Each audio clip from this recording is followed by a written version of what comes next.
Hello दोस्तों, आज हम सब फिर एक नई वीडियो के साथ क्लास की शुरुआत करते हैं। आज की आपकी क्लास ईवीएस की क्लास है, जो कि आपके आने वाले सीटेट एग्ज़ाम के लिए मोस्ट इम्पॉर्टेंट है। आज जिस टॉपिक पे हम सब चर्चा करेंगे वो टॉपिक आपका है पौधे। पौधे से दोस्तों आपके सीटेट एग्ज़ाम में हर बार कोई न कोई क्वेश्चन पूछा जाता है। इस आज के वीडियो में हम सब हर उस पॉइंट को कवर करेंगे जो कि आपके सीटेट एग्ज़ाम में क्वेश्चन पूछे जा सकते हैं। अगर आप इस चैनल पर नए हैं तो चैनल को सब्सक्राइब जरूर करिए। यहाँ पर हम सब सीटेट के नए स्टडी मटेरियल के साथ साथ आपको प्रीवियस ईयर क्वेश्चन पेपर को भी सॉल्व कराया जाता है। चलिए हम सब क्लास की शुरुआत करते हैं। सबसे पहले समझते हैं पौधे। पौधे में हम सबसे पहले वृक्ष समझ लें, साग समझ लें, झाड़ियाँ समझ लें, इसको समझ लेते हैं, फिर हम पौधे पे आएंगे। पहले हम वृक्ष समझ लेते हैं। वृक्ष कहते हैं किसे हैं? कह रहे हैं कि वृक्ष ऊँचे होते हैं। वृक्ष जो हो ऊँचा होता है, इनका तना कठोर है, सुदृढ़ होता है और मोटा होता है। इनमें शाखाएं भूमि से अधिक ऊंचाई पर तने के ऊपरी भाग से निकलती है। इसे हम दोस्तों क्या कहेंगे? वृक्ष कहेंगे। जैसे अगर वृक्ष के उदाहरण हम समझें, जैसे आम हो गया, इमली हो गया, बरगद हो गया, इनमें दोस्तों यह पेड़ बहुत ऊंचे ऊंचे होते हैं। इनके ऊपर तने के ऊपरी भाग से निकलते हैं, जिसे हम वृक्ष कहते हैं। वृक्ष का तात्पर्य आप यही समझिए दोस्तों कि काफ़ी बड़े बड़े होते हैं। इसके बाद अगर हम झाड़ियाँ समझें तो झाड़ियाँ कहने का तात्पर्य है, यहाँ पे कह रहे हैं कि जिन पौधे में शाखाएं तने के आधार के समीप से निकलती हैं। जो तना होता है दोस्तों, इसके आधार के समीप से निकलती हैं। तना कठोर होता है परंतु अधिक मोटा नहीं होता है। कह रहे हैं इनका तना तो कठोर होता है लेकिन इतना मोटा नहीं, ज़्यादा मोटा नहीं होता है। उन्हें हम झाड़ियाँ कहते हैं। अब झाड़ियों का उदाहरण अगर हम सब देखें, जैसे गुलाब हो गया, मेहंदी हो गया, गुड़हल हो गया, नींबू हो गया, नागफनी हो गया, ये सब आपके झाड़ी में आती है। तना तो कठोर होता है लेकिन बहुत ज़्यादा कठोर नहीं होता। जैसे हम वृक्ष में देखें तो वृक्ष में आम का भी देख लीजिए, इमली का देख लीजिए, इनका तना बहुत ज़्यादा कठोर होता है। लेकिन झाड़ियों में इनका तना कठोर नहीं होता, मोटा होता है लेकिन इतना ज़्यादा मोटा नहीं होता। उदाहरण गुलाब, मेहंदी, गुड़हल, नींबू, नागफनी, ये सब आपके झाड़ियों के अंतर्गत आते हैं। अगला हम समझते हैं साग। करेंगे इनका आकार छोटा होता है, इनका तना कोमल एवं हरा होता है। कैसा होता है दोस्तों? कोमल होता है और हरा होता है। इनमें शाखाएं अधिक नहीं होती हैं। अब हम उदाहरण समझते हैं, जैसे टमाटर हो गया, गेंदा हो गया, पालक हो गया, गेहूं हो गया, बैगन हो गया, पुदीना आदि। कहने का तात्पर्य साग आप उसे कहेंगे जिनका तना तो कोमल होता है, हरा होता है, इनका आकार भी छोटा होता है, बहुत बड़े नहीं होते। जैसे आप देख रहिए टमाटर कितना बड़ा है, टमाटर छोटा होता है, हरा होता है, मुलायम होता है, थोड़ा सा आप पकड़ेंगे टूट जाता है। तो फिर जिन कोमल हो, हरा हो, ये सब आपके साग के अंतर्गत आएंगे। कुछ उदाहरण हैं, इससे आप इंडिकेट और कर सकते हैं कि और कौन कौन से साग हो सकते हैं। आगे समझते हैं, कुछ हम लताएँ समझते हैं, जिसे हम विरसिपी लता कहते हैं। इसके अंतर्गत कौन कौन से आते हैं? कह रहे हैं कि इन पौधे का तना काफ़ी कमज़ोर होता है। इन पौधे का तना दोस्तों काफ़ी कमज़ोर होता है और ये ज़मीन पर ही फैले रहते हैं।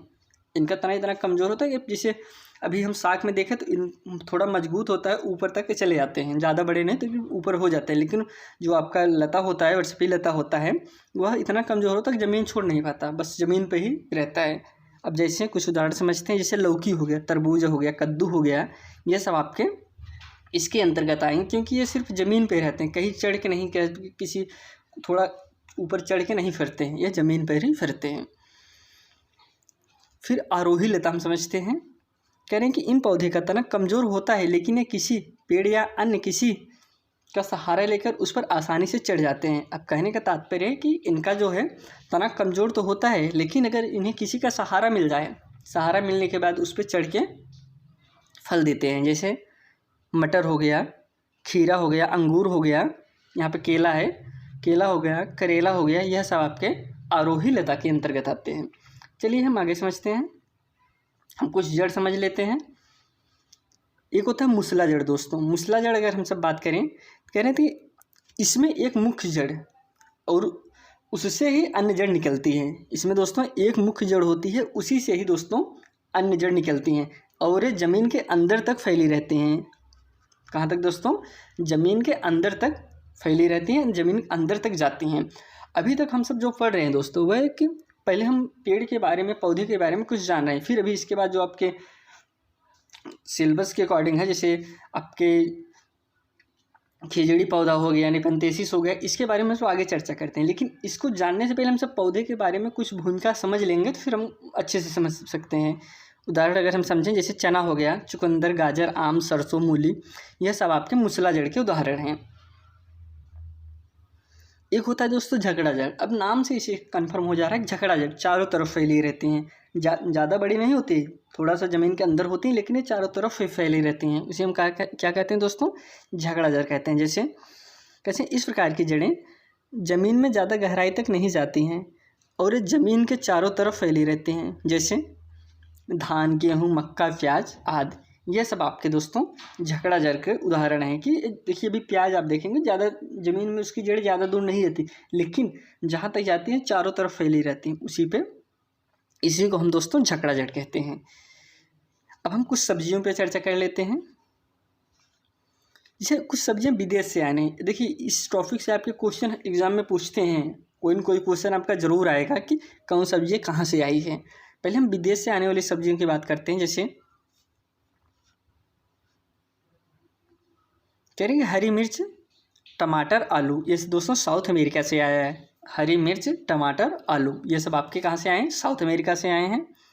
गोभी और टमाटर आपके यूरोप से आए हैं। काफ़ी, बीन्स, भिंडी, ये आपके अफ्रीका से आए हैं। सोयाबीन चीन से आया है दोस्तों। तो यह पॉइंट आपके लिए मोस्ट इंपॉर्टेंट है, इसको आप जरूर नोट करिएगा, क्योंकि आपके पास ऐसे ऑप्शन दे देता है, कथन कारक करके दे देगा कि हाँ कौन सा इसमें है, कौन सा अमेरिका से आया, कौन सा कहाँ से है, उसको आपको छांटना होता है। आप यही समझिए कि इतने जो सब्जियां दी गई हैं, और ये एनसीईआरटी की लाइन है कि यही इतना ही दिया गया है, इसको आप इतना समझते रहिए, आपका काम हो जाएगा। ये जो विदेशों से आने वाली सब्जियां हैं उनकी बातें कर रहे हैं, भारत की बात नहीं करें जो भारत की हैं। ये विदेशों से जो आने वाली सब्जियां हैं वह यह हैं। चलिए हम आगे देखते हैं। कह रहे हैं कि पौधे का भाग जिसे हम खाते हैं, पौधे का वह भाग दोस्तों जो हम खाते हैं, कौन सा भाग क्या खाते हैं? जिसे कह रहे हैं फूल हम किस चीज़ का खाते हैं? जैसे सहजन हो गया है फूल का, केला हो गया, कचनार हो गया। तो ये आपके यहाँ पे टाइपिंग मिस्टेक का थोड़ा ध्यान दीजिएगा। तो फूल हम किसका सेवन करते हैं? सहजन का फूल खाते हैं, केला का खाते हैं, कचनार का खाते हैं, ये सब इनका हम फूल का सेवन करते हैं। आगे कह रहे हैं जड़ हम जैसे मूली हो गया, गाजर हो गया, चुकंदर हो गया, टेपियोका हो गया, शकरकंद हो गया, ये सब हम उपयोग दोस्तों जड़ के रूप में करते हैं। अब तना की अगर हम सब बात करें तो आलू, प्याज, अदरक, लहसुन, गन्ना, कमल, ये इनका हम सब दोस्तों तना का सेवन करते हैं। अगर पत्ती की बात करें तो धनिया, पत्ता गोभी, पालक, इन सब का दोस्तों हम पत्ती के रूप में प्रयोग करते हैं।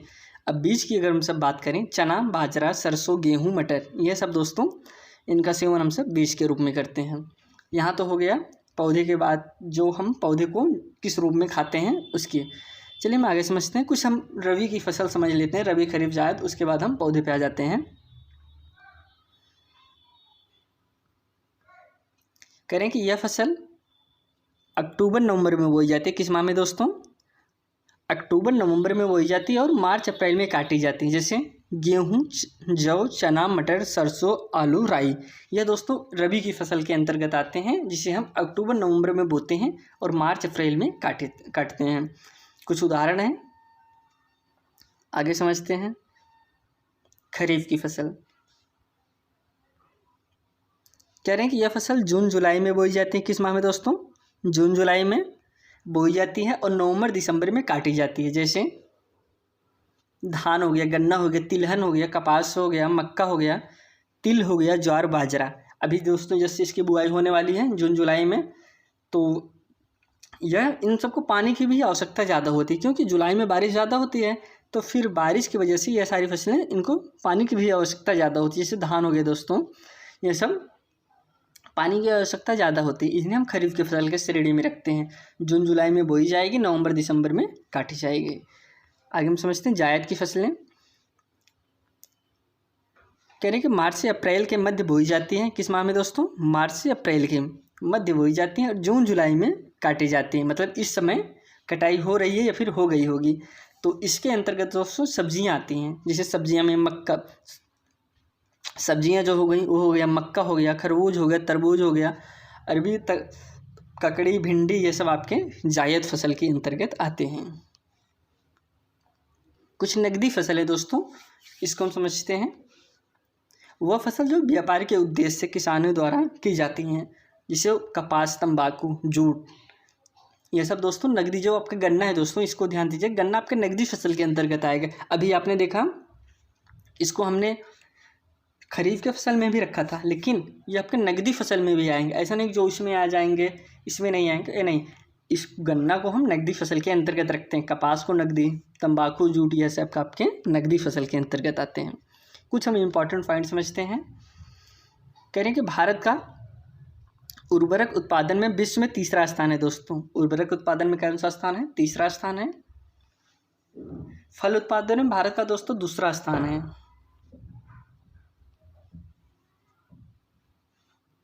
सब्जी उत्पादन में भारत का दोस्तों दूसरा स्थान है। पंजाब राज्य को भारत का धान्य भंडार कहा जाता है दोस्तों। अगर धान्य भंडार की बात करें दोस्तों, किस राज्य को कहा जाता है? पंजाब को कहा जाता है। विश्व में चावल उत्पादन, चीन के बाद भारत दूसरा स्थान है दोस्तों। चावल की अगर हम सब बात करें तो चावल भी दूसरे स्थान पे भारत है। सबसे ज़्यादा चावल चीन में होता है, उसके बाद दोस्तों भारत में ही सबसे ज़्यादा चावल का उत्पादन होता है। विश्व में गेहूं उत्पादन में चीन के बाद दूसरा स्थान है दोस्तों। गेहूं में भी उत्पादन दोस्तों भारत का दूसरा स्थान है। आम, केला, चीकू, खट्टे नींबू, काजू, नारियल, काली मिर्च, हल्दी के उत्पादन में भारत का पहला स्थान है दोस्तों। इन सब में सबसे ज़्यादा उत्पादन भारत में होता है। जैसे आम, केला, चीकू, खट्टे नींबू, काजू, नारियल, ये सब दोस्तों सबसे ज़्यादा कहाँ होता है? भारत में होता है। फलों और सब्जियों के उत्पादन में भारत दुनिया में दूसरा स्थान है। अब हम यहाँ से पौधे समझते हैं। सबसे पहले समझेंगे रेगिस्तानी ओक। अब रेगिस्तानी ओक की अगर हम सब बात करें तो इसके कुछ जो इम्पोर्टेंट पॉइंट है उसको हम समझते हैं। यह पाया कहाँ जाता है? अब रेगिस्तान के नाम से आप इंडिकेट ना कर लीजिए कि रेगिस्तान की बात हो तो रेगिस्तान राजस्थान में पाया जाता है, नहीं। राजस्थान में जो पाया जाता है दूसरा पौधा है, उस पर हम अभी चर्चा करते हैं। लेकिन अगर हम रेगिस्तानी ओक की बात करें तो यह पाया जाता है ऑस्ट्रेलिया में पाया जाता है। आप यहाँ पर चित्र में देख रहे होंगे, यह रेगिस्तानी इलाके में पाए जाने वाला वृक्ष है दोस्तों। जाहिर सी बात है, तो इसकी जड़ें पानी की तलाश में लगातार नीचे की ओर जाती रहती हैं। जो इसकी जड़ें हैं दोस्तों पानी की तलाश में नीचे ही जाती रहती हैं और इतना नीचे तक चली जाती हैं दोस्तों। भी हम बात करते हैं आगे। यह 30 से 40 फीट दोस्तों, 30 से, अब यहाँ पे दोस्तों देखिए टाइपिंग मिस्टेक हो गया है। तो ये 30 से 40 नहीं 3 से होगा, 3 से फीट की गहराई तक नीचे चली जाते हैं। क्योंकि यहाँ देखिए यहाँ सही लिखा गया 30 गुना तक। इसकी ब्रिज की लंबाई होती है करीब 10 से 10 फुट के समथिंग होती है। तो 10 फुट के समथिंग है, इसकी 30 गुना तक गहराई जो है ज़मीन के अंदर इसकी जड़ें चली जाती हैं पानी की तलाश में। तो इसको आप समझ लीजिए कितना, 3 से फुट तक ये नीचे ज़मीन में चली जाती हैं। और ब्रिज की अपेक्षा ब्रिज इसका 10 फुट का होता है और यह इसकी ब्रिज से 30 गुना तक इसकी जड़ें ज़मीन में चली जाते हैं। आगे हम समझते हैं। इसका तना खोखला पाया जाता है दोस्तों। इसका तना खोखला पाया जाता है जिसमें जल संचित होता है। स्थानीय लोग अपने साथ चाकू और छोटी पाइप रखते हैं। जल का अभाव होने पर तने में से जल का प्रयोग कर लेते हैं। अब देखिए दोस्तों, इसका जो तना है, तना खोखला होता है। जब बारिश होती है तो बारिश में जल इकट्ठा रहता है, क्योंकि रेगिस्तान है तो रेगिस्तान में जल है नहीं। तो फिर उसको पीने के लिए वहाँ के लोग अपने साथ एक चाकू या पाइप रखे रहते हैं। तो चाकू से काट के पाइप डाल के उस पानी का पीने के लिए सेवन करते हैं। ये हो गया रेगिस्तानी ओक की बात। जो इसमें इम्पॉर्टेंट पॉइंट है इसको इस पेज पे बता दे रहे हैं आपको हम। यह ऑस्ट्रेलिया में पाया जाता है, रेगिस्तानी इलाके में पाया जाएगा। इसकी जड़ें कम से कम 3 से फीट तक नीचे चली जाती हैं और पेड़ की अपेक्षा 10 फीट का पेड़ होता है, 10 के 30 गुना तक, उसके अपने पेड़ के 30 गुना तक ज़मीन के नीचे तक इसकी जड़ें जा सकती हैं। यहाँ के यह पेड़ इसकी जो है तना खोखला होता है। यहाँ के लोग इसमें इस तने में जल संचित होता है। यहाँ के लोग इस पानी को पीने के लिए, जल को पीने के लिए अपने साथ चाकू या पाइप रखते हैं। उसको चीर कर उस पानी को निकाल कर उसका सेवन करते हैं। और इसके बाद हम समझते हैं घटपैडी पौधा। अगर हम सब घटपैडी पौधा की बात करें तो इसे हम निपेंथेसिक्स नाम से भी जानते हैं। यह पाया कहाँ जाता है? यह पाया जाता है ऑस्ट्रेलिया, इंडोनेशिया और भारत की अगर हम सब बात करें तो दलदली स्थानों पर, जैसे मेघालय राज्य में पाया जाता है जो आपका घटपैडी पौधा है। यह घड़े के आकार का होता है दोस्तों, नाम से स्पष्ट हो रहा है। यह घड़े का आकार का होता है जिसका मुंह पत्तियों के द्वारा ढका होता है। आप यहाँ पे चित्र में देख रहे होंगे, ढका होता है। इससे विशेष खुशबू निकलती हैं जो कीड़े मकोड़े और छोटे जीवों को अपनी ओर आकर्षित करती हैं दोस्तों। इससे जो इसका निपेथेंसिस पौधा होता है, घटपैडी पौधा होता है, जो घड़े आकार का होता है, उससे खुशबू, बहुत अच्छी खुशबू निकलती है। जो कीड़े मकोड़े होते हैं उसकी ओर आकर्षित होते हैं। एग्जाम में काफ़ी बार पूछा होता है, जो घटपैडी पौधा उससे होता है उससे क्या निकलता है, खुशबू निकलती है, गंध निकलती है, क्या निकलता है, पानी निकलता है, बहुत ऑप्शन दिए रहते हैं। आप इस ध्यान दीजिएगा, उसमें से सुगंध निकलती है, खुशबू निकलती है, जिससे कीड़े मकोड़े उसकी ओर आकर्षित होते हैं। यह शिकारी पौधा माना जाता है, यह शिकारी पौधा माना जाता है, परंतु यह शिकार का कार्य नाइट्रोजन का स्थिरीकरण के, नाइट्रोजन की पूर्ति के लिए करता है। शिकारी पौधा माना जरूर जाता है दोस्तों, परंतु यह किस लिए शिकार का कार्य करता है, नाइट्रोजन का पूर्ति के लिए यह शिकार का कार्य करता है, और जीवाणुओं के द्वारा परिवर्तित किए गए नाइट्रेट का प्रयोग करता है दोस्तों। जब इसमें कोई, मान लीजिए इसमें कोई जीव गया, वो हम जब इसका पत्ती ढक लेगा, वह अंदर मर गया, अंदर जाने के बाद जो उससे नाइट्रेट निकलता है उसी का प्रयोग करता है दोस्तों। उस जानवर का नहीं करता, उसे जो नाइट्रेट होता है उसको वह चाहिए, उसकी वह पूर्ति करता है, जिससे वह नाइट्रोजन का प्रयोग करेगा। आगे हम समझते हैं लाइकेन पौधा दोस्तों। लाइकेन एक सहजीवी पौधा दोस्तों, सहजीवी। कहने कवक को भोजन की आवश्यकता पड़ती है, जबकि शैवाल को उगने के लिए सहारे की आवश्यकता होती है दोस्तों। कह रहे कवक शैवाल को सहारा प्रदान करता है और शैवाल कवक को भोजन प्रदान करता है। कह रहे हैं कवक, जो कवक होता है दोस्तों, वह शैवाल को सहारा प्रदान करता है और शैवाल जो है कवक को भोजन प्रदान करता है। इस वायु प्रदूषण का प्राकृतिक सूचक कहा जाता है दोस्तों। इसे हम लाइकेन को दोस्तों वायु प्रदूषण का प्राकृतिक सूचक कहा जाता है। यह SO2 के प्रति संवेदनशील होता है दोस्तों, SO2 के प्रति संवेदनशील होता है। कि आपका क्या, लाइकेन। यह एक सहजीवी पौधा है, इस पॉइंट को आप जरूर इंडिकेट करिएगा, यह सहजीवी पौधा है। हम खेजड़ी को समझते हैं यहाँ पे। यह खेजड़ी दोस्तों आपके इलाके राजस्थान में पाया जाता है, यह भी आपके रेगिस्तानी इलाके में पाया जाता है, लेकिन यह राजस्थान में पाया जाता है। इसकी जड़ें पानी की तलाश में लगातार नीचे की ओर जाती रहती हैं दोस्तों। इसकी भी जड़ें पानी की तलाश में लगातार नीचे जाती रहती हैं, लेकिन जो आपका रेगिस्तानी ओक है उसकी उतना पीछे में नहीं जाता है नीचे। इसकी लकड़ी में लंबे समय तक कीड़े मकोड़े नहीं लगते हैं। ये पॉइंट आप नोट करिएगा, इस पॉइंट से हर बार क्वेश्चन बना है। इसकी जड़ें में, इसकी लकड़ी में कीड़े मकोड़े नहीं लगते हैं। यह एक छायादार वृक्ष है, यह एक छायादार वृक्ष है जिसकी छांव में स्थानीय बच्चे खेलते हैं। यह भी पॉइंट से क्वेश्चन दोस्तों बने हैं। जिस पॉइंट से क्वेश्चन आपके पूछे गए उस पॉइंट को हम आपको बीच बीच में बताते रहेंगे। फिर हम समझते हैं क्रोटोन पौधा दोस्तों। यह एक सूचक पौधा होता है। जब पानी होने की कमी होती है, इससे हम पता कर लेते हैं कि हाँ पानी हमको चाहिए कि नहीं चाहिए। जहाँ हम कोई फसल जहाँ बोते हैं और उसको फसल की ज़रूरत है, तो इसको हम बीच में अगर लगा देते हैं, पता चल जाता है कि ये सूखने लगता है, जिसे हम समझ लेते हैं हाँ हमको पानी देने की ज़रूरत है। समझते हैं, यह एक सहायक पौधा है, ज़मीन की दशा को बताता है दोस्तों। यह क्या बताता है, ज़मीन की दशा को बताता है कि ज़मीन कैसी स्थिति है, इसको क्या चाहिए, पानी चाहिए, क्या चाहिए। इसीलिए इसे हम सहायक पौधे के रूप में जानते हैं। इसे मुख्य फसल के साथ बो दिया जाता है, इसे मुख्य फसल के साथ बो दिया जाएगा। फसल में जल की कमी होने पर अंदाज़ा लगा लिया जाता है कि फसल को सिंचाई की आवश्यकता है। फिर हम जेट्रोफा समझते हैं। जेट्रोफा से भी आपके क्वेश्चन काफ़ी बार पूछे गए हैं। यह एक आपका बायोडीजल पौधा है। फिर हम बरगद को समझते हैं।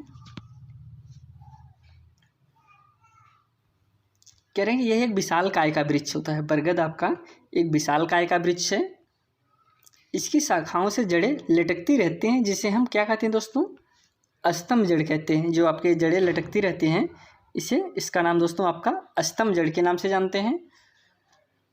इनका कार्य जो होता है दोस्तों, वृक्ष को सहारा प्रदान करना। यह भी पॉइंट से पूछा गया है। इनका कार्य दोस्तों क्या होता है, वृक्ष को सहारा प्रदान करना होता है। इस बात किसकी थी दोस्तों, बरगद की थी। यहाँ पे हम सब पौधे के बारे में चर्चा किए। अगर आप इस चैनल पे नए थे दोस्तों, चैनल को सब्सक्राइब जरूर करिए। आपसे हम फिर एक नई वीडियो में मिलते हैं। तब तक के लिए दोस्तों धन्यवाद।